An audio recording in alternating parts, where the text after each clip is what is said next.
7 yaşında avtoqəzada öz ata və anasını itiribdi. Və xalanın Ciddi bir travma bəli, var. xalanın himayəsində böyüyüb. Bilirsiniz bizdə indi dini olaraq rituallarda el adətidir.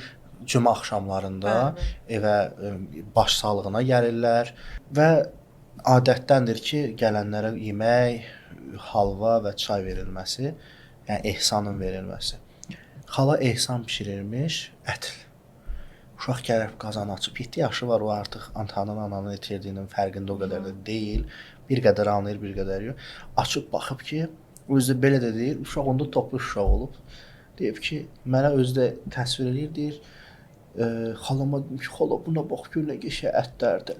Anidən əlini salıb qaynar suya götürüb ət yeyəndə xala qorxudan qışqırıb, vay, əlin yanar, əlivi yeyərsən, öz ətivi yeyərsən. Və üzərindən 4-5 il keçəndən sonra O proses başlayıb. Yəni şuuraltıya bir təlqin gedib, bəli, və o proses başlayıb və çox maraqlı idi ki, nə baxımdan maraqlı idi? İndi o sualı verəcəm sizə. Ümumiyyətlə olurmu ki, görürsüz 7 yaşında baş vermiş hadisəni uşaq artıq 12 yaşında reallaşdırmağa başladı. Nəyə görə bəzən bizim şuuraltımız yaxud da ki, yaşadığımız hansısa bir travmanı anındaca yox, müəyyən bir illərdən sonra ya üzə çıxır, nə baş verir orada? Hansı bir trigger mi olur, yoxsa nə baş verə bilər orada? Böyük ehtimal ki, dediyiniz kimi bu situasiya müəyyən bir, belə deyək də, travma müəyyən formada təkrarlanır. Retravma və ya retravmatizasiya baş verir.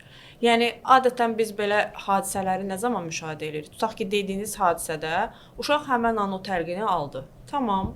Yəni bu təcrübə yaşandı. Təlqin uşağın belə deyək, şuuraltısına oturdu və ondan sonra üstündən bir neçə il keçəndən sonra böyük ehtimal ki, yenidən bir travmatik bir situasiya yaşanır və uşağın həmin o təcrübəsi bir daha üzə çıxır.